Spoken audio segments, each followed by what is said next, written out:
മനോഹരമായിട്ട് പുഞ്ചിരിക്കുന്ന ഒരു കാഴ്ചയാണ് ഞാൻ കാണുന്നത്. പെട്ടെന്ന് എൻ്റെ കണ്ണു നിറഞ്ഞു.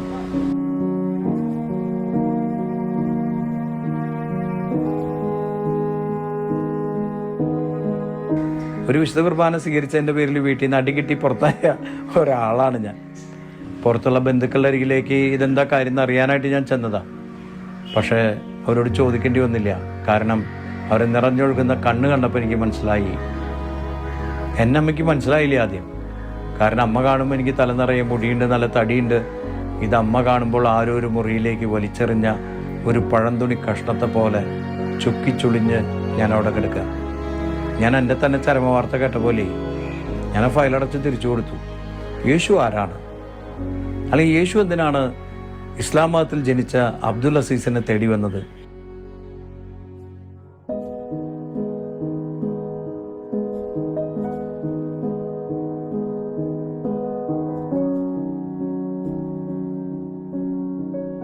ഈ ജനുവരി മാസം 1-ാം തീയതി എന്നൊക്കെ പറഞ്ഞു കഴിഞ്ഞാൽ നമുക്കറിയാലോ, ലോകത്തുള്ള സകല മനുഷ്യരും ഹാപ്പി ന്യൂ ഇയർ എന്ന് പറഞ്ഞിട്ട് സന്തോഷിക്കുന്ന ദിവസമാണ്. എത്രമാത്രം കേക്കുകളാണെന്ന് മുറിക്കപ്പെടുന്നത്, എത്ര ആഘോഷമാണ്, എത്ര ആഡംബരമാണ് അല്ല. എല്ലാവരും വലിയ ആഘോഷത്തിലാണ്. വളരെ ആഘോഷം നിറഞ്ഞ ദിവസമാണ് ഡോക്ടർ എന്നെ വിളിച്ചിട്ട് you are A blood cancer patient എന്ന് പറയുന്നത്. ക്യാൻസറിന് അറിയില്ലല്ലോ അന്ന് ജനുവരി മാസം 1-ാം തീയതിയാണ്. എല്ലാവരും ഹാപ്പി ന്യൂ ഇയർ പറഞ്ഞ ദിവസം അന്ന് ക്യാൻസറിന് അറിയില്ല. അങ്ങനെ അവൻ എൻ്റെ ജീവിതത്തിലേക്ക് കടന്നു വന്നു. വെല്ലൂർ മെഡിക്കൽ കോളേജിൻ്റെ ഇൻറ്റൻസീവ് കെയർ യൂണിറ്റിൻ്റെ മുമ്പിൽ ഒരു നീല ഫയലും പിടിച്ച് ഞാനിങ്ങനെ നിൽക്കുന്നത് എനിക്കിപ്പോഴും ഓർമ്മയുണ്ട്. ടെസ്റ്റുകൾക്കായിട്ട് ഞാൻ ഇൻറ്റൻസീവ് കെയർ യൂണിറ്റിലേക്ക് കടക്കാൻ പോകുന്നതിന് തൊട്ട് മുമ്പ് അതിൻ്റെ വാതിൽ തുറന്നു. അതിൻ്റെ ഉള്ളിൽ നിന്ന് ഒരു ട്രോളി തള്ളിക്കൊണ്ടുവരുന്നുണ്ട്. നോക്കിയപ്പോൾ നല്ല വെളുത്ത ഒരു പുതപ്പൊക്കെ പുതപ്പിച്ചിട്ടാണ് ഒരാളെ കൊണ്ടുവരുന്നത്. മുഖം മൂടിയിട്ടുണ്ടെന്ന് പറഞ്ഞപ്പോൾ നിങ്ങൾക്ക് കാര്യം മനസ്സിലായി. കാരണം അതൊരു മൃതശരീരമാണ്. എൻ്റെ അരികിലൂടെ പോകുമ്പോൾ ചെറിയൊരു കാറ്റടിച്ചു. അയാളുടെ നെറ്റിയിൽ നിന്ന് ആ ബെഡ്ഷീറ്റ് ഇങ്ങനെ മാറി. അപ്പോൾ ഞാൻ തല കണ്ടു. എന്നേക്കാളും മൊട്ടത്തലയനായിട്ടുള്ള ഒരു മനുഷ്യൻ. നെറ്റിയിലിങ്ങനെ നീല വരകളുണ്ട്. അയാളുടെ നെറ്റിയിൽ നീല വരകളാണ്. ആ മനുഷ്യൻ എന്നെ നോക്കി ചിരിക്കുന്നത് പോലെ എനിക്ക് തോന്നി. എന്നിട്ട് അയാൾ എന്നോട് പറയാണ്, ഈ വണ്ടി പോയിട്ട് തിരിച്ചു വരും കേട്ടോ നിന്നെ കൊണ്ടുപോകാനായിട്ട്. ക്യാൻസർ വന്ന് റേഡിയേഷനും കീമോതെറാപ്പിയും ഒക്കെ കഴിഞ്ഞ് മരണപ്പെട്ടൊരു മൃതശരീരം എന്നോട് പറയാണ് വണ്ടി പോയിട്ട് തിരിച്ചു വരും നിന്നെ കൊണ്ടുപോകാനായിട്ട്. ഒരു 10 മിനിറ്റ് മുമ്പ് മാത്രം you are A blood cancer patient എന്ന് കേൾക്കേണ്ടി വന്ന ഹതഭാഗ്യനായ എൻ്റെ അവസ്ഥ നിങ്ങളൊന്ന് ചിന്തിച്ച് നോക്ക്. ചിരിക്കണോ കരയണോ എന്നറിയാതെ ഞാനവിടെ ഇങ്ങനെ നിന്നു. എനിക്ക് വല്ലാത്ത അസ്വസ്ഥ തോന്നി. മനുഷ്യൻ്റെ ജീവിതത്തിലെ ഏറ്റവും നിസ്സാരമായ നിമിഷങ്ങൾ. ഒരു മനുഷ്യൻ ഇത്രയ്ക്കുള്ളൂ എന്നാണ് ആശുപത്രിയിൽ നിൽക്കുമ്പോൾ ഞാൻ പഠിക്കുന്നത്. ഞാനങ്ങനെ എൻ്റെ മുറിയിലേക്ക് വേഗം പോയി. അവിടെ ഡോക്ടർ നിൽക്കുന്നുണ്ട്. അദ്ദേഹം കീമോതെറാപ്പിയുടെ പല കാര്യങ്ങളെക്കുറിച്ച് പറഞ്ഞു തന്നു. എൻ്റെ കയ്യിലൊരു സർജറി എന്ന് പറഞ്ഞാൽ ഇവിടെ ഒരു മുറിവുണ്ടാക്കിയിട്ട് ഒരു ഫൈബർ ട്യൂബ് ഉള്ളിലേക്ക് കയറ്റിയിട്ട് കീമോതെറാപ്പി എന്ന് പറഞ്ഞ മരുന്നുകൾ ചെയ്യാൻ തുടങ്ങി. ഓരോ മരുന്നും എൻ്റെ ശരീരത്തിൽ കയറി ഇറങ്ങിയപ്പോൾ ഞാൻ അനുഭവിച്ച വേദന ഞാനങ്ങനെ വർണ്ണിച്ചു തരാം. ആദ്യം തന്നെ സംഭവിച്ചത് എൻ്റെ തലയിലുണ്ടായിരുന്ന മുടി മുഴുവൻ കൊഴിയാൻ തുടങ്ങി. എനിക്കാണെങ്കിൽ ഷോൾഡേഴ്സ് വരെ നീണ്ടു കിടക്കുന്ന മുടികളുണ്ടായിരുന്നു. മുടി വളർത്തുന്നതിൽ എനിക്ക് വലിയ സന്തോഷമായിരുന്നു. നല്ല കാച്ചിയ എണ്ണയും ഷാമ്പൂ ഒക്കെ ഉപയോഗിച്ച് ഞാനങ്ങനെ മുടി നന്നായി കഴുകി സൂക്ഷിച്ചിരുന്നു. കണ്ണാടിയിൽ വന്നിട്ട് തലയിട്ട് കുലുക്കും. മുടിയിലുണ്ടാകുന്ന വെള്ളത്തുള്ളികൾ ഇങ്ങനെ ചിതറിയാടുമ്പോൾ എനിക്ക് വലിയ സന്തോഷമാണ്. എൻ്റെ കൂട്ടുകാർ കാണുമ്പോൾ പറയും ഭയങ്കര അടിപൊളി ഹെയർ സ്റ്റൈലാന്ന് പറയും. അതും സന്തോഷമാണ്. ടൂർണമെൻറ്റിൽ എൻ്റെ പ്രതിയോഗി ഒന്ന് പഞ്ച് ചെയ്താൽ അതൊന്ന് ബ്ലോക്ക് ചെയ്ത് അവൻ്റെ മർമ്മസ്ഥാനങ്ങളിലേക്ക് ഞാനൊരു പഞ്ച് കൊടുത്തിട്ട് അവൻ തകർന്നു വീഴുമ്പോൾ അവൻ്റെ മുഖത്ത് നോക്കിയിട്ട് ഞാനിങ്ങനെ തലയിട്ട് കുലുക്കിച്ചിരിക്കും. ഒരു ക്രൂരമായ സംതൃപ്തി സന്തോഷമൊക്കെ ഒന്ന് ഞാൻ അനുഭവിച്ചിട്ടുണ്ട്. പക്ഷേ കീമോതെറാപ്പിയിലെ വിൻക്രിസ്റ്റിൻ എന്ന് പറഞ്ഞ ഇഞ്ചക്ഷൻ ശരീരത്തിൽ കയറി ഇറങ്ങി 3/4 മണിക്കൂറായിട്ടില്ല. അതിനു മുമ്പ് എനിക്കൊരു കാര്യം മനസ്സിലായി. എൻ്റെ തലയിലൊരു മുടി നാര് പോലുമില്ല. ഞാനൊരു കണ്ണാടി എടുത്ത് നോക്കിയപ്പോൾ തലയിൽ മുടിയില്ല, കൺപുരികങ്ങളില്ല, കൺപീലികളില്ല. ഞാൻ വല്ലാത്തൊരു വികൃതമായൊരവസ്ഥയിലേക്ക് എത്തിയിരിക്കുന്നു. മൂക്കിൻ്റെ അഗ്രഭാഗം അങ്ങനെ വിണ്ടു പൊളിഞ്ഞിട്ടുണ്ട്, കണ്ണുകളൊക്കെ ചുവന്ന് കലങ്ങിയിട്ടുണ്ട്. ഞാൻ ആ കണ്ണാടിയിൽ നോക്കി നിൽക്കുമ്പോൾ മൂക്കിൽ നിന്ന് ഇങ്ങനെ ബ്ലഡ് ഒരു ദ്വാരത്തിലൂടെ ഇങ്ങനെ ഒലിച്ചിറങ്ങുന്നത് ഞാൻ കാണാണ്. ഞാൻ ആ കണ്ണാടി എടുത്ത് ചുമരിലേക്ക് വലിച്ചെറിഞ്ഞു. പൊട്ടിച്ചിതറി ആ കണ്ണാടി കഷ്ണങ്ങൾ നുറങ്ങി വീണപ്പോൾ ഞാനിങ്ങനെ ചിന്തിച്ചിട്ടുണ്ട്, ഈ ചിതറിത്തെറിച്ച് വീണ കണ്ണാടി കഷ്ണങ്ങളെപ്പോലെയാണ് എൻ്റെ ജീവിതം. ഇനി അത് കൂട്ടിച്ചേർക്കാൻ പറ്റില്ല. ഒരു മാസം കഴിഞ്ഞപ്പോൾ ഡോക്ടർ എന്നെ കാണാൻ വന്നു. മരുന്നുകളുടെ സൈഡ് എഫക്റ്റുകളെക്കുറിച്ചും കാര്യങ്ങളെക്കുറിച്ചൊക്കെ വിശദമായിട്ട് പറഞ്ഞു. എന്നിട്ട് അവസാനം അദ്ദേഹം പറഞ്ഞു, വളരെ വിലയേറിയ മരുന്നുകളാണ് നിങ്ങൾക്ക് ചെയ്യുന്നത്, പക്ഷെ ഒരു മരുന്നും നിങ്ങളുടെ ശരീരത്തിൽ പ്രവർത്തിക്കുന്നില്ല. അതുകൊണ്ട് 72 hours 72 മണിക്കൂർ കഴിഞ്ഞ് ഞങ്ങൾക്ക് എന്തെങ്കിലും പറയാൻ പറ്റുള്ളൂ. അദ്ദേഹം ഈ ഒരു വാർത്ത പറഞ്ഞിട്ട് ആ മുറിയിൽ നിന്ന് പോയി. ഞാൻ പിന്നാലെ ചെന്നിട്ട് ചോദിച്ചു, എന്താ 72 മണിക്കൂർ? അദ്ദേഹം പറഞ്ഞു, നമ്മുടെ ഡിപ്പാർട്ട്മെൻറ്റ് ചീഫായ മാമൻ ചാണ്ടി സാറ് നിങ്ങളുടെ ബന്ധുക്കളോട് പറഞ്ഞിട്ടുണ്ട്, അവരോട് ചോദിക്കൂ എന്ന് പറഞ്ഞ് അദ്ദേഹം പെട്ടെന്ന് തന്നെ പോയി. പുറത്തുള്ള ബന്ധുക്കളുടെ അരികിലേക്ക് ഇതെന്താ കാര്യം എന്ന് അറിയാനായിട്ട് ഞാൻ ചെന്നതാണ്. പക്ഷേ അവരോട് ചോദിക്കേണ്ടി വന്നില്ല. കാരണം അവർ നിറഞ്ഞൊഴുകുന്ന കണ്ണ് കണ്ടപ്പോൾ എനിക്ക് മനസ്സിലായി 72 മണിക്കൂർ എന്നുള്ളത് എന്താണെന്ന്. ഞാൻ തിരിച്ച് മുറിയിലേക്ക് നടന്നു. ഞാൻ വളരെ അസ്വസ്ഥനായിരുന്നു. ഞാൻ അങ്ങോട്ടും ഇങ്ങോട്ടും നടക്കാൻ തുടങ്ങി. എൻ്റെ തൊട്ടടുത്ത് കിടക്കുന്ന ബസുരാജ് എന്ന് പറഞ്ഞ ആന്ധ്ര സ്വദേശി എന്നോട് ചോദിച്ചു, ഹേ മാൻ, വാട്ട് ഹാപ്പൻഡ്? ഞാൻ ഒന്നുമില്ല എന്ന് പറഞ്ഞ് അവിടെ കമിഴ്ന്ന് കിടന്നു. ഞാൻ എൻ്റെ വാച്ചിലേക്ക് നോക്കി. വാച്ചിൻ്റെ സൂചികൾ ഇങ്ങനെ ഓടുന്നതായിട്ട് ഞാൻ കണ്ടു. ആ വാച്ചനോട് പറഞ്ഞത്, സൂചിയല്ല, ഇത് കത്രികയാണ്, നിൻ്റെ ആയുസ്സിൻ്റെ സമയം മുറിച്ചു മാറ്റുന്ന കത്രികയാണത്. എനിക്ക് വല്ലാത്ത അസ്വസ്ഥതയായി. ഞാനങ്ങനെ അവിടെ കമിഴ്ന്ന് കിടക്കുമ്പോൾ എൻ്റെ തൊട്ടരികിൽ കിടക്കുന്ന ഈ ബസുരാജിൻ്റെ കിടക്ക ഇങ്ങനെ കുലുങ്ങുന്നുണ്ട്. ഞാൻ ചെന്ന് നോക്കുമ്പോൾ കാണുന്ന കാഴ്ച, ഈ മനുഷ്യൻ ആ കട്ടിൽ കിടന്നിട്ട് പെടയാണ്. ഞാൻ അടുത്തേക്ക് വന്നപ്പോൾ എൻ്റെ ഷട്ടിൽ ഇങ്ങനെ കയറി പിടിച്ചിട്ട് എന്നോട് പറഞ്ഞു, pray for me, pray for me. അദ്ദേഹം പ്രാർത്ഥിക്കൂ എന്നോട് ആവശ്യപ്പെടുമ്പോൾ ഞാൻ ഓർക്കാണ്, ഞാൻ എനിക്ക് വേണ്ടി പോലും പ്രാർത്ഥിക്കുന്നില്ല, പിന്നെ എങ്ങനെ ഇയാൾക്ക് വേണ്ടി പ്രാർത്ഥിക്കും? ഇയാളുടെ കൈ ഇങ്ങനെ തളർന്ന് വീഴുന്നത് ഞാൻ കണ്ടു. കണ്ണ് മറഞ്ഞു പോകുന്നത് കണ്ടു. ഡോക്ടേഴ്സ് ഓടി വരുന്നുണ്ട്. ഇയാളുടെ നെഞ്ചിലിങ്ങനെ അമർത്തി പിടിക്കുന്നുണ്ട്. ചുരുക്കം പറഞ്ഞാൽ ഈ തൊട്ടടുത്ത കിടക്കയിൽ കിടന്ന് ആ മനുഷ്യൻ മരണം സ്വീകരിക്കുന്നത്, പിടഞ്ഞു മരിക്കുന്നത് കാണാനുള്ള ഗതികേട് എൻ്റെ ഈ കണ്ണുകൾക്കുണ്ടായി. ബസുരാജിൻ്റെ മൃതശരീരവും ഒരു ട്രോളിയിൽ കിടത്തി വെള്ളത്തുണി മൂടി അവിടുന്ന് കൊണ്ടുപോയി.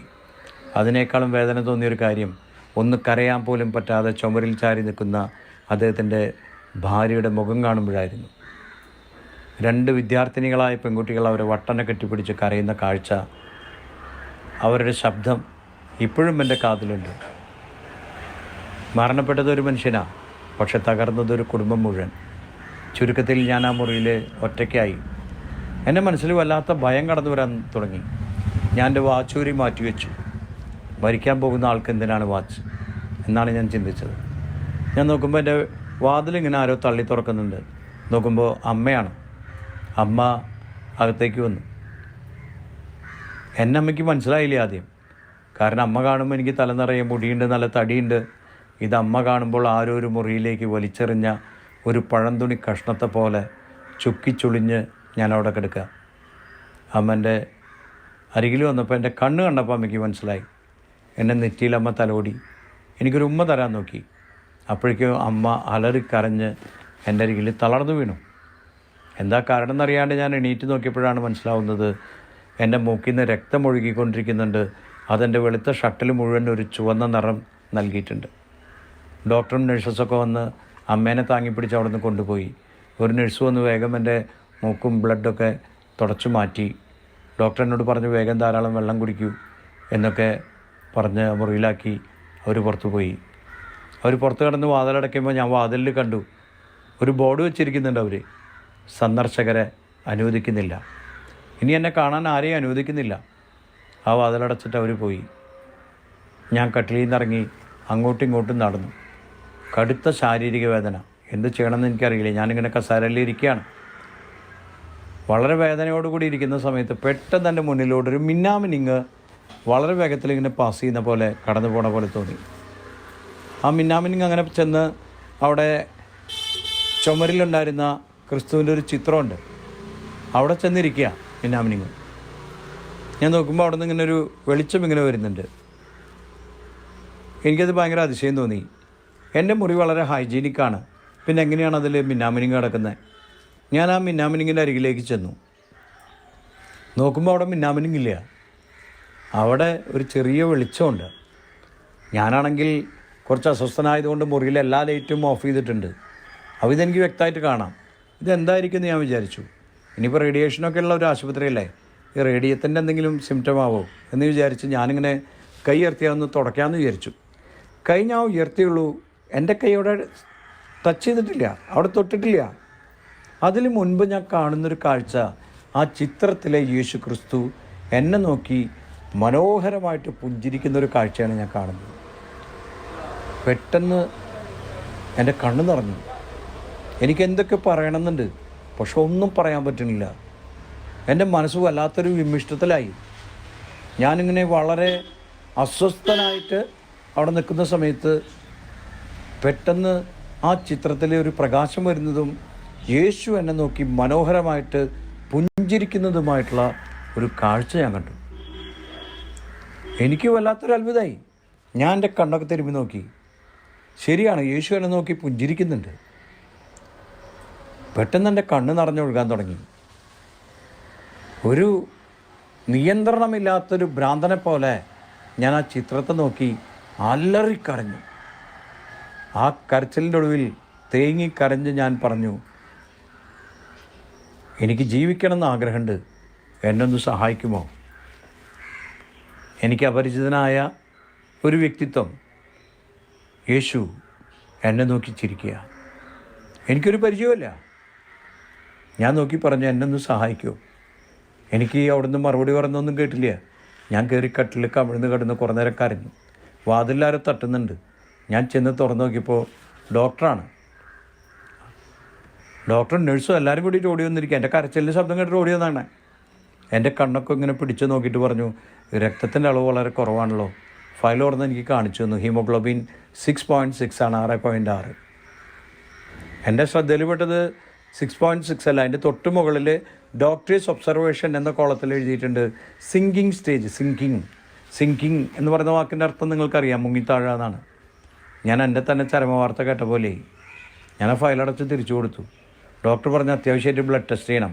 കയ്യിൽ നിന്ന് കുറച്ച് ബ്ലഡ് എടുത്ത് അദ്ദേഹം പരിശോധനയ്ക്കായിട്ട് പോയി. എന്നോട് പറഞ്ഞു, വേഗം നീ വയറ് നിറയെ ഭക്ഷണം കഴിക്കുക, വെള്ളം കുടിക്കുക എന്നൊക്കെ നിർദ്ദേശം തന്ന അവർ പെട്ടെന്ന് തന്നെ റിസൾട്ടായിട്ട് പോയി. ഞാൻ എൻ്റെ കട്ടിൽ കയറി കിടന്നു. എനിക്ക് ഭക്ഷണം കഴിക്കാനും തോന്നുന്നില്ല, വെള്ളം കുടിക്കാനും തോന്നുന്നില്ല, ഒന്ന് ഉറങ്ങാൻ പോലും എനിക്ക് പറ്റുന്നില്ല. അത്രയ്ക്ക് അസ്വസ്ഥനായി ഞാനിങ്ങനെ മരണത്തെക്കുറിച്ച് ചിന്തിക്കാൻ തുടങ്ങി. ആരൊക്കെയോ ഒരു കുഴി വെട്ടി അതിൽ നിന്ന് ചുവന്ന മണ്ണിങ്ങനെ പുറത്തേക്ക് കോരിയിടുന്നുണ്ട്. വെളുത്ത ശവക്കച്ചയിൽ എന്നെ പൊതിഞ്ഞിട്ട് അവിടെ കൊണ്ടുവച്ചിട്ടുണ്ട്. എൻ്റെ ചിന്തകൾ അതുപോലെ. മരണം കാത്തു കിടക്കുന്ന ഒരു മനുഷ്യൻ്റെ മനസ്സ് ആർക്കാണ് മനസ്സിലാവുക? ഒരാൾക്കും മനസ്സിലാവില്ല. ഒരു സാഹിത്യകാരന് എഴുതി തരാൻ പറ്റില്ല, ഒരു പ്രഭാഷകനും പ്രസംഗിക്കാൻ പറ്റില്ല. ഞാൻ ഒരു സൈഡിലേക്ക് ചെരിഞ്ഞു കിടന്നു. ചെരിഞ്ഞു കിടക്കുമ്പോൾ യേശുവിൻ്റെ ആ ചിത്രം കാണാം. യേശുവിൻ്റെ ആ ചിത്രത്തിലേക്ക് ഞാനങ്ങനെ നോക്കി കുറച്ച് നേരം കിടന്നപ്പോൾ അറിയാതെ ഞാനിന്ന് കണ്ണടച്ച് ഉറങ്ങി. വാതിലിൽ വീണ്ടും ആര് തട്ടുന്നുണ്ട്. ഞാൻ ചെന്ന് തുറന്നപ്പോൾ ഡോക്ടറാണ്. ഡോക്ടർ വന്ന ഉടനെ തന്നെ ശാസിച്ചു, വാതിലടച്ച് കിടക്കാൻ നിന്നോട് ആരാ പറഞ്ഞേ എന്ന് പറഞ്ഞിട്ട്. എന്നിട്ട് അദ്ദേഹം എന്നോട് ചോദിച്ചു, നീ ഭക്ഷണം കഴിച്ചോ? ഞാൻ പറഞ്ഞു, ഇല്ല സാറേ, ഞാനൊന്നും കഴിച്ചിട്ടില്ല. എന്താ നീ കഴിക്കാത്തത്? ഞങ്ങൾ നിന്നോട് പറഞ്ഞാലേ സമയത്തിന് ഭക്ഷണം കഴിക്കണം, വെള്ളം കുടിക്കണം എന്നൊക്കെ പറഞ്ഞാലേ, പിന്നെന്താ നീ ചെയ്യാത്തത്? ഞാൻ പറഞ്ഞു, എൻ്റെ മനസ്സ് വളരെ അസ്വസ്ഥമാണ്. അമ്മ വന്നിട്ട് തളർന്നു വീണോട് കൂടി തന്നെ എനിക്കൊരു സന്തോഷമില്ല. പിന്നെ സാറേ, ആകെ 72 മണിക്കൂറല്ലുള്ളൂ, അതിലെത്രയോ സമയം കഴിഞ്ഞു പോയി. ഞാൻ പെട്ടെന്ന് ഡോക്ടറെ തോളിൽ ചാരി വിതുമ്പിക്കരഞ്ഞു. അയാൾ എന്നെ ആശ്വസിപ്പിച്ചിട്ട് എന്നെ തട്ടി വിളിച്ചു. എന്നിട്ട് എന്നോട് ചോദിച്ചു, അമ്മ എപ്പോഴാണ് നിന്നെ കാണാനായിട്ട് വന്നത്? ഞാൻ പറഞ്ഞു, ഇന്ന് രാവിലെ. അമ്മ വന്നപ്പോൾ നിനക്ക് പുതിയ വല്ലതും മരുന്ന് വല്ലതും കൊണ്ടുവന്ന് തന്നിരുന്നോ? ഞാൻ പറഞ്ഞില്ല സാറേ, ഒന്നും കൊണ്ടുവന്നിട്ടില്ല. അദ്ദേഹം വീണ്ടും എന്നോട് ചോദിച്ചു, ഇവിടെ നിന്ന് ആശുപത്രിയിൽ നിന്ന് എന്തെങ്കിലും മരുന്നുകൾ നിനക്ക് പുതിയതായിട്ട് എടുത്ത് ചെയ്തിട്ടുണ്ടോ? ഞാൻ പറഞ്ഞു, ഇല്ല സാറേ, മരുന്നൊന്നും ചെയ്തിട്ടില്ല. മാത്രമല്ല, മരുന്ന് എന്തെങ്കിലും ചെയ്യുന്നുണ്ടെങ്കിൽ എൻ്റെ ഫയലിൽ അത് രേഖപ്പെടുത്തല്ലോ. ഞാനൊരു ഗ്ലാസ് വെള്ളം കുടിക്കുന്നുണ്ടെങ്കിൽ പോലും അതിൽ രേഖപ്പെടുത്തും. സാറ് നോക്കി അതിലെന്തെങ്കിലും പുതിയ മരുന്ന് ചെയ്തിട്ടുണ്ടോ എന്നുണ്ടോ? എനിക്ക് മരുന്നൊന്നും കിട്ടിയിട്ടില്ല. അദ്ദേഹം ആ ഫയൽ തുറന്ന് നോക്കി. ഒരു പുഞ്ചിരിയോടുകൂടെ ഫയൽ എനിക്ക് കൊണ്ടുവന്ന് കാണിച്ചു തന്നു. പ്രിയപ്പെട്ടവരെ, ക്രിസ്തുവിൻ്റെ പുഞ്ചിരി, അബ്ദുൽ അസീസ് എന്ന പേരുണ്ടായിരുന്ന ഈളവൻ കണ്ണുകൾ കൊണ്ട് കാണുന്നതിന് മുൻപ് എൻ്റെ രക്തത്തിൻ്റെ അളവ് 6.6 ആണ്, 6.6. എന്നാൽ യേശു ക്രിസ്തുവിൻ്റെ പുഞ്ചിരി ഞാൻ എൻ്റെ കണ്ണുകൾ കൊണ്ട് കണ്ടതിന് ശേഷം എൻ്റെ രക്തമെടുത്ത് പരിശോധിച്ചപ്പോൾ 6.6 ആയിരുന്ന ഹീമോഗ്ലോബിൻ ഒരു മരുന്നും ചെയ്യാതെ, അല്പം ആഹാരമോ വെള്ളമോ ഞാൻ സ്വീകരിക്കാതെ അത് 9.8 ആയി ഇന്നും ജീവിക്കുന്ന കർത്താവായ യേശു ക്രിസ്തു അത്ഭുതകരമായി സൗഖ്യപ്പെടുത്തിയിരുന്നു. ലൂക്കായുടെ സുവിശേഷത്തിലെ 1-ാം അധ്യായത്തിലെ 37-ാമത്തെ വാക്യം, ദൈവത്തിന് അസാധ്യമായി ഒന്നുമില്ല. നിരീശ്വരത്വത്തിൻ്റെ അടച്ചിട്ട വാതിലുകൾ ഞാൻ തുറന്നു കഴിഞ്ഞപ്പോൾ ജീവൻ സമൃദ്ധമായി നൽകുന്ന യേശു കർത്താവ് എൻ്റെ ജീവിതത്തിലേക്ക് പ്രവേശിക്കുകയായിരുന്നു. അന്ന് വൈദ്യശാസ്ത്രം അനുവദിച്ചത് 72 മണിക്കൂറാണ്. ഇന്ന് ഈ ദൃശ്യമാധ്യമത്തിലൂടെ ഞാൻ നിങ്ങളെ അഭിമുഖീകരിക്കുമ്പോൾ ഏകദേശം 24 വർഷങ്ങൾ കടന്നുപോയി. ദൈവം അനുവദിച്ച് ജനുവരി മാസം 1-ാം തീയതി എനിക്ക് ആയുസ്സുണ്ടെങ്കിൽ 25 വർഷങ്ങൾ ക്രിസ്തുവിൻ്റെ സ്നേഹം സ്വീകരിച്ച് സമൃദ്ധിയുടെയും സന്തോഷത്തിൻ്റെയും വഴികളിലൂടെ കടന്നു പോകുന്ന ഒരാളായി ഞാൻ മാറ്റപ്പെട്ടു. ക്രിസ്തു ജീവൻ നൽകുന്നവനാണെന്ന് ഞാൻ മനസ്സിലാക്കുന്നത് അപ്പോഴാണ്. വളരെ അപരിചിതമായിട്ട് നമ്മളൊരാളെ പരിചയപ്പെടുന്നു. അയാൾ എനിക്ക് സമ്മാനിക്കുന്നത് എൻ്റെ ജീവൻ തന്നെയാണ്. അതുകൊണ്ട് തന്നെ അദ്ദേഹത്തെക്കുറിച്ച് അറിയണം എന്നുള്ള വലിയൊരു ആഗ്രഹം എൻ്റെ ഉള്ളിലുണ്ടായി. യേശു ആരാണ്? അല്ലെങ്കിൽ യേശു എന്തിനാണ് ഇസ്ലാം മതത്തിൽ ജനിച്ച അബ്ദുൽ അസീസിനെ തേടി വന്നത് എന്നൊക്കെ ഞാനിങ്ങനെ ചിന്തിക്കാൻ തുടങ്ങി. ഒരു നിരീശ്വരവാദിയായ ഒരാളെ എന്തിനാണ് യേശു അന്വേഷിച്ചത്? ഇത്തരം ചിന്തകളൊക്കെ എൻ്റെ ഉള്ളിൽ വന്നിരുന്നു. അങ്ങനെയാണ് യേശുവിനെ ഞാൻ അന്വേഷിക്കാൻ തുടങ്ങിയത്. ആ സമയത്ത് മേഴ്സി എന്നു പേരുള്ള ഒരു സഹോദരി എനിക്കൊരു വിശുദ്ധ ബൈബിൾ ഔചാരിതമായിട്ട് സമ്മാനിച്ചു. ഒരുപക്ഷെ എൻ്റെ മനസ്സ് കണ്ട ദൈവം കൊടുത്തയച്ചാണെന്നാണ് എനിക്ക് തോന്നുന്നത്. ചുരുക്കത്തിൽ ഞാൻ അവരോട് ചോദിച്ചു, യേശു ആരാണ്? അവരെന്നോട് പറഞ്ഞു, നീ വിശുദ്ധ ബൈബിളിലൂടെ അന്വേഷിക്കൂ, പ്രാർത്ഥനയോടെ അന്വേഷിക്കൂ, കർത്താവെന്ന് എനിക്ക് വെളിപ്പെടുത്തി തരും. ഞാനങ്ങനെ അവരെ മുമ്പിൽ വെച്ച് ആ വിശുദ്ധ ബൈബിളെന്ന് തുറന്നു. എനിക്ക് ലഭിച്ചത് വിശുദ്ധ ലൂക്കായുടെ സുവിശേഷത്തിലെ 2-ാം അധ്യായത്തിലെ 37-ാമത്തെ വാക്യമാണ്.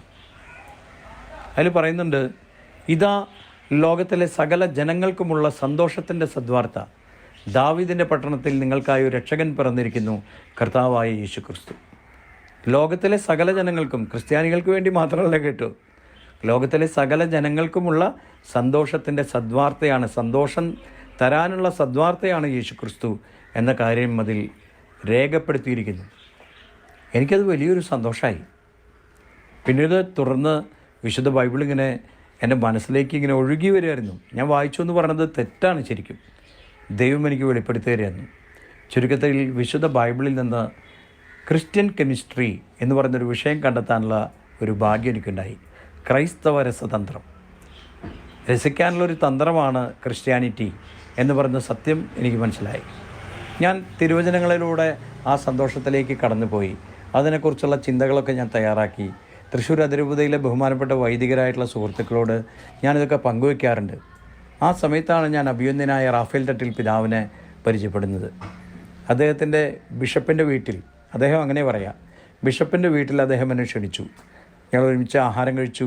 എൻ്റെ അരികിലിരുന്ന് അദ്ദേഹം എൻ്റെ സുവിശേഷങ്ങളൊക്കെ കേട്ടു, അബ്ദുൽ അസീസിൻ്റെ സുവിശേഷങ്ങൾ. അപ്പോൾ ഞാൻ ഈ ക്രിസ്ത്യൻ കെമിസ്ട്രിയെക്കുറിച്ചൊക്കെ അദ്ദേഹത്തിനോട് സംസാരിച്ചു. ചുരുക്കത്തിൽ ഞങ്ങൾ തമ്മിലുള്ളൊരു ഹൃദ്യമായ ചർച്ച കഴിഞ്ഞപ്പോൾ അദ്ദേഹം എന്നോട് പറഞ്ഞു, ഈ രസതന്ത്രമാണ് വിശുദ്ധ കുർബാനയിലുള്ളത്. അപ്പവും വീഞ്ഞും കൂടിച്ചേരുമ്പോൾ അത് യേശു ക്രിസ്തുവിൻ്റെ തിരുശരീരമായിട്ട് മാറുന്നു. ഞാൻ പഠിച്ച രസതന്ത്രം ഞാൻ ഓർത്തു. ഹൈഡ്രജനും ഓക്സിജനും കണ്ണുകൊണ്ട് കാണാത്ത സാധനങ്ങളല്ലേ, പക്ഷെ ഇത് രണ്ടും കൂടി ചേർന്നാലോ കണ്ണുകൊണ്ട് കാണുന്ന വെള്ളം നമുക്ക് അനുഭവമാകുന്നു. ഹെബ്രായ ലേഖനത്തിലെ 11-ാം അധ്യായത്തിലെ 1-ാമത്തെ വാക്യം, പ്രത്യാശിക്കുന്നത് ലഭിക്കും, കാണപ്പെടാത്തത് ഉണ്ട് എന്ന ബോധ്യമാണ് വിശ്വാസം. അത് തന്നെ ഒരു രസതന്ത്രമല്ലേ? അപ്പോൾ തീർച്ചയായിട്ടും അതെൻ്റെ മനസ്സിലേക്ക് വലിയൊരു പ്രത്യാശ നൽകി. വിശുദ്ധ കുർബാന സ്വീകരിക്കണമെന്ന് വലിയൊരു ആഗ്രഹമായി. ചുരുക്കത്തിൽ അങ്ങനെ 1998 ഏപ്രിൽ മാസം 11-ാം തീയതി തൃശ്ശൂർ അതിരൂപതയിലെ വിമലനാഥ ദേവാലയത്തിൽ വെച്ച്, പറവട്ടാനിയിലെ വിമലനാഥ ദേവാലയത്തിൽ വെച്ച് വിശുദ്ധ കുർബാന അടക്കമുള്ള കൂദാശകൾ സ്വീകരിക്കാനുള്ള വലിയ ഭാഗ്യം നൽകി ദിവ്യകാരുണ്യ ഈശോ എളിയവനായ എന്നെയും അങ്ങനെ തിരുസഭയിൽ അംഗമാക്കി മാറ്റി. എനിക്ക് ഏറ്റവും വലിയ സന്തോഷം ലഭിച്ച ഒരു ദിവസമായിരുന്നു അത്. നമ്മൾ വിശുദ്ധ കുർബാന സ്വീകരണത്തിന് വീട്ടിലൊക്കെ നല്ല ആഘോഷം നടത്തും. പടക്കം പൊട്ടിക്കാറുണ്ടോ? ഇല്ല അല്ലേ? പക്ഷേ എനിക്ക് പടക്കം പൊട്ടിക്കുന്ന ഒരു അനുഭവം ഉണ്ടായി. ആ പടക്കം പൊട്ടിക്കുന്ന അനുഭവം എന്ന് പറയുന്നത് എൻ്റെ കരണത്ത് വീണ അടികളായിരുന്നു. ഒരു വിശുദ്ധ കുർബാന സ്വീകരിച്ചതിൻ്റെ പേരിൽ വീട്ടിൽ നിന്ന് അടി കിട്ടി പുറത്തായ ഒരാളാണ് ഞാൻ. പക്ഷെ ആ വീടിൻ്റെ പടിപ്പുരയിൽ കണ്ണ് നിറഞ്ഞു നിൽക്കുമ്പോൾ യേശു വന്നിട്ട് എന്നോട് പറഞ്ഞിട്ടുണ്ട്, കരയാനല്ല കണ്ണീരൊപ്പാനാണ് ഞാൻ നിന്നെ വിളിച്ചിരിക്കുന്നത്. അതെൻ്റെ ഒരു ദൈവവിളിയുടെ ഒരു ഇൻഫർമേഷനായിരുന്നു.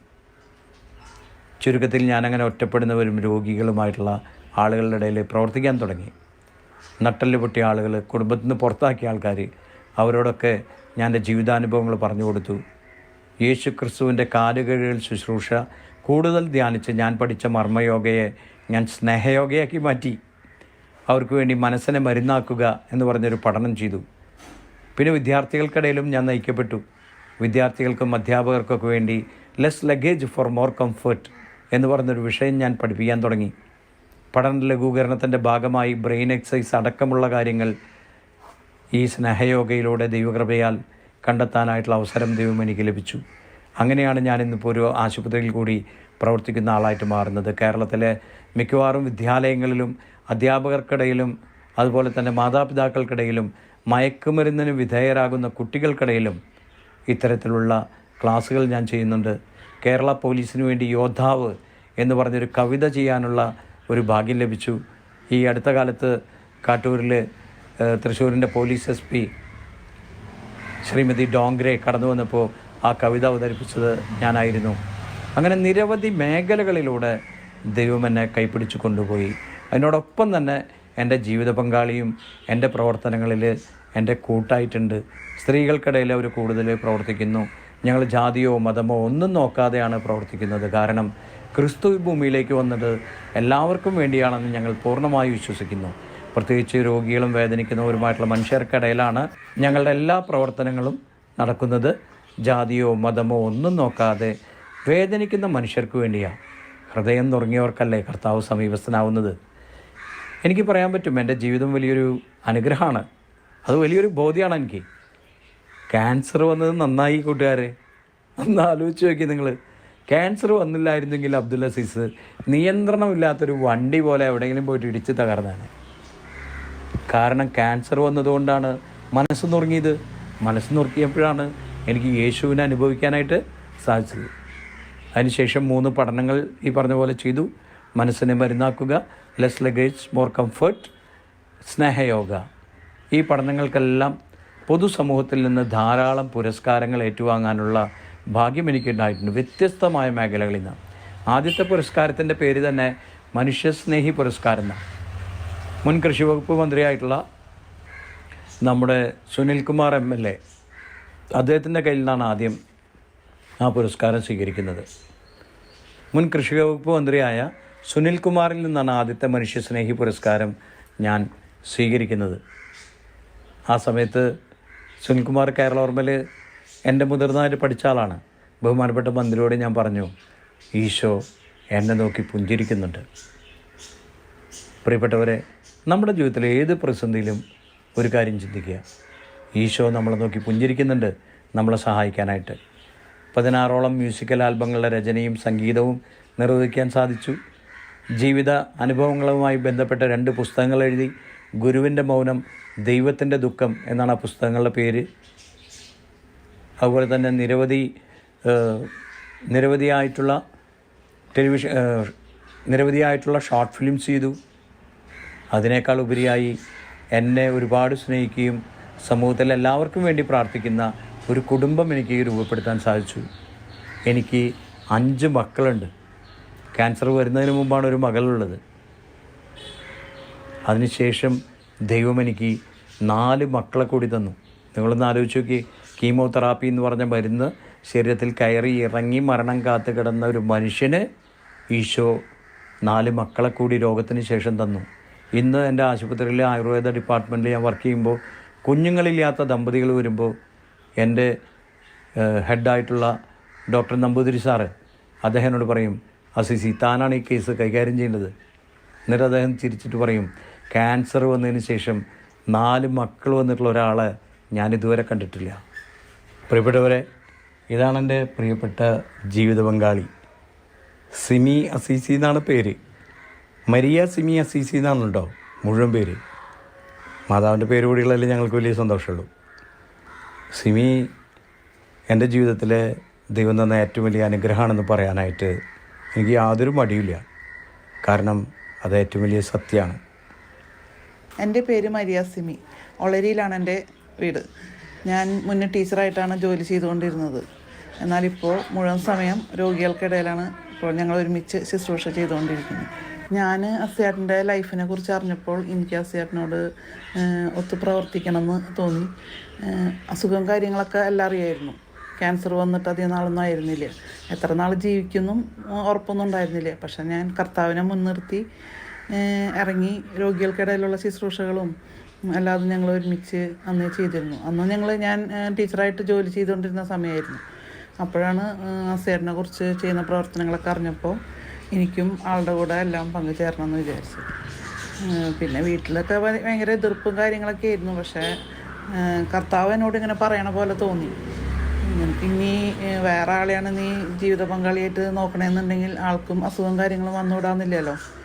അപ്പോൾ ഞാനപ്പോൾ എന്തു വന്നാലും കർത്താവ് നോക്കുന്നുള്ളൊരു ഉറപ്പിൽ ഞാൻ ചേട്ടൻ്റെ ജീവിതത്തിലേക്ക് കടന്നു വന്നു. ഞങ്ങൾ ഒരുമിച്ച് രോഗികൾക്കിടയിലുള്ള ശുശ്രൂഷ ചെയ്യാനും പിന്നെ വിഷമിക്കുന്നവരുടെ ഇടയിലും ഒക്കെ അവർക്ക് എന്തെങ്കിലും സാന്ത്വനം കൊടുക്കാൻ പറ്റി, അതൊക്കെ ഒരു വലിയൊരു കാര്യമല്ലേ. കല്യാണം 2004 ഒരുമിച്ച് ജീവിതം തുടങ്ങിയത്. ഞാൻ മനസ്സിലാക്കുന്ന ഒരു കാര്യം, ഇന്ന് ഞാൻ ഓരോ ശുശ്രൂഷ ചെയ്യുമ്പോഴും അതിൻ്റെ പിന്നിലല്ല, ഒപ്പം നിന്നിട്ട് പ്രാർത്ഥിക്കുന്ന ഒരാളാണ് സിമി. മാത്രമല്ല, മാരകമായ രോഗബാധിതരെ കാണാൻ സമൂഹത്തിലെ വ്യത്യസ്ത മേഖലകളിലേക്ക് ഇറങ്ങിച്ചെല്ലുമ്പോൾ കുടുംബശ്രീ പ്രവർത്തനങ്ങളാണെങ്കിലും ശരി, ഗ്രാമങ്ങളിലെ പ്രവർത്തനങ്ങളാണെങ്കിലും ശരി, സുവിശേഷ ശുശ്രൂഷയാണെങ്കിലും ശരി, അതിലൊക്കെ പോകുമ്പോൾ സിമി എൻ്റെ കൂടെ ഉണ്ടാവും. സ്ത്രീകൾക്ക് പ്രധാനമായിട്ട് സ്നേഹയോഗയുടെ പരിശീലനം കൊടുക്കുന്നത് സിമിയാണ്. അവരുടെ കാലൊക്കെ വേദനിക്കുമ്പോൾ ആ കാലിലെ വെയിനുകളൊക്കെ കറക്റ്റ് ചെയ്ത് സിമി അത് വളരെ മനോഹരമായിട്ട് ചെയ്യുന്നത് ഞാൻ കണ്ടിട്ടുണ്ട്. അപ്പോൾ എനിക്ക് വളരെ ഉറപ്പായിട്ടുള്ളൊരു കാര്യമാണ്, ഞങ്ങൾ ദേവാലയത്തിൽ കൈകോർത്ത് പിടിച്ചപ്പോൾ അത് ഏറ്റവും വലിയ ദൈവാനുഗ്രഹമാണെന്ന് ഞങ്ങൾ വിശ്വസിക്കുന്നു. ഇനി എനിക്ക് ദമ്പതികളായിട്ടുള്ള ആൾക്കാരോടൊരു കാര്യം പറയാനുണ്ട്. ചില സമയങ്ങളിൽ നമുക്കെല്ലാവർക്കും ദുഃഖം ഉണ്ടാവും, എല്ലാവർക്കും ഉണ്ടാവും, എനിക്കും ഉണ്ടാവും, വിഷമങ്ങളൊക്കെ ഉണ്ടാവും. അപ്പോൾ ആ സമയത്ത് ഞങ്ങളൊരു കാര്യം ചെയ്യാറുള്ളൂ. എന്താ ചെയ്യാറ് സിമി? നമ്മളിങ്ങനെ ശരിക്കും കോർത്ത് പിടിക്കും. ബൈബിളിലത്തെ വചനം മത്തായി 18:19. മത്തായിയുടെ സുവിശേഷം 18-ാം അധ്യായം 19-ാമത്തെ വാക്യം. നിങ്ങളിൽ 2 പേർ യോജിപ്പോടെ ചോദിക്കുന്നതെന്തും എൻ്റെ സ്വർഗസ്ഥനായ പിതാവ് നിങ്ങൾക്ക് നിറവേറ്റിത്തരും. ഈ വചനം ഞങ്ങൾ ഒരുമിച്ച് ആലോചിക്കും. ഞങ്ങളെ ദേവാലയത്തിൽ വെച്ച് കൈകോർത്ത് പിടിച്ച യേശുവിൻ്റെ സ്നേഹം ഓർത്ത് ഞങ്ങൾ നന്ദി പറയും. അങ്ങനെ കുറച്ചേരം ഞങ്ങൾ കർത്താവിനെ മഹത്വപ്പെടുത്തി പ്രാർത്ഥിക്കും. ജീവിതത്തിൽ മാറിപ്പോവില്ല എന്ന് വിചാരിച്ച എത്രയോ പ്രതിസന്ധികൾ കർത്താവ് ഞങ്ങളുടെ ജീവിതത്തിൽ മാറ്റി തന്നിട്ടുണ്ട്. പ്രിയപ്പെട്ടവരെ, ദാമ്പത്യം ഏറ്റവും വലിയൊരു അനുഗ്രഹമാണ്. യേശുവിനോട് ചേർന്നിരുന്നാൽ ഞങ്ങൾ 2 പേര് കൈകോർത്ത് പിടിക്കുന്നുള്ളൂ, പക്ഷെ അവിടെ ഒരു മൂന്നാമതൊരു കൈ കൂടി വരുന്നുണ്ട്, ഈശോയുടെ കൈ. ഞങ്ങളെ സ്നേഹിക്കുന്ന ഒരു കരുതലും കരുത്തുമാണ് ആ കരം. ഇന്ന് ഞങ്ങളുടെ ജീവിതം ഏതെങ്കിലും തരത്തിലുള്ള അനുഗ്രഹങ്ങളിലൂടെ കടന്നു പോകുന്നുണ്ടെങ്കിൽ അത് ദൈവമഹത്വമാണ്. ഞങ്ങൾ ഒരുമിച്ച് ഇങ്ങനെ പ്രാർത്ഥിക്കുന്നതാണെന്ന് നിസ്സംശയം ഞങ്ങൾക്ക് നിങ്ങളോട് സാക്ഷ്യപ്പെടുത്താനായിട്ട് സാധിക്കും. പ്രിയപ്പെട്ടവർ, ദൈവത്തിൻ്റെ മഹത്വമാണെല്ലാം. യേശു കർത്താവിൻ്റെ മഹത്വമാണ്. അതിലേക്കാണ് നമ്മൾ വിളിക്കപ്പെട്ടിട്ടുള്ളത്. എനിക്ക് തീർച്ചയായിട്ടും ഒരു കാര്യം നിങ്ങളോട് പറയാനായിട്ട് സാധിക്കും. നിങ്ങളുടെ ദുഃഖം സന്തോഷമാക്കി മാറ്റാൻ സാധിക്കും. യേശു ക്രിസ്തുവിനോട് ചേർന്നിരിക്കുമ്പോൾ അവിടെ നമ്മുടെ സന്തോഷം ആരംഭിക്കായി. ദൈവത്തിൻ്റെ സന്തോഷം നിങ്ങളുടെ ജീവിതത്തിൽ എപ്പോഴും ഉണ്ടാകട്ടെ എന്ന് ഞാൻ ഹൃദയപൂർവ്വം പ്രാർത്ഥിക്കുകയും സ്നേഹപൂർവ്വം ആശംസിക്കുകയും ചെയ്യുന്നു. ദൈവം നമ്മളെല്ലാവരെയും സമൃദ്ധമായി അനുഗ്രഹിക്കട്ടെ. ആമേൻ. വി